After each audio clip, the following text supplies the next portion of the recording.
Српската заедница во Македонија, регионален одбор Куманово и Демократската партија на србите во Македонија денеска ја одбележаа 27 годишнината од почетокот на НАТО бомбардирањето на тогашна Сојузна република Југославија во 1999 година.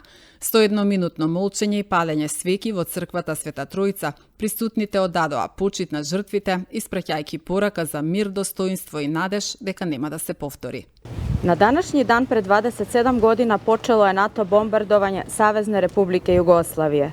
Tog 24. marta 1999. godine 19 zemalja NATO alijanse se bez dozvola Saveti bezbednosti obrušilo na Srbiju zbog optužbi da srpske snage bezbednosti vrše etničko čišćenje kosovskih Albanaca.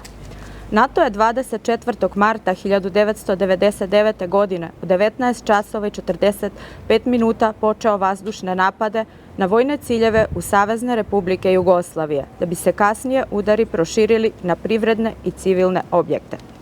Prve krstareće rakete prve večeri napada pale su na kasarnu u Prokuplju, kada je stradao prvi vojnik vojske Jugoslavije Boban Nedeljković. 2 minuta kasnije pogođeni su vojni ciljevi u Prištini. Zatim su 3 krstareće rakete u 20 časova i 5 minuta pogodile podzemni bunker u Kuršumliji kada je poginulo 11 vojnika. Bombe su oko 20 časova i 10 minuta pale na kasarnu u Vrbici. Vojni ciljevi u Batajnici pogođeni su u 20 časova i 38 minuta.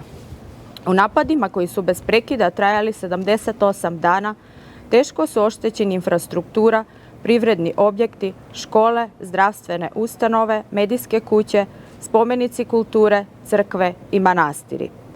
Procena štete koju je imala Savezna Republika Jugoslavija kreću se od 30 do 100 milijardi američkih dolara. Konačan broj izgubljenih života nije usaglašen. Nezvanično se procenjuje da je poginulo između 1200 i 4000 civila i da je ranjeno više od 12.000 lica.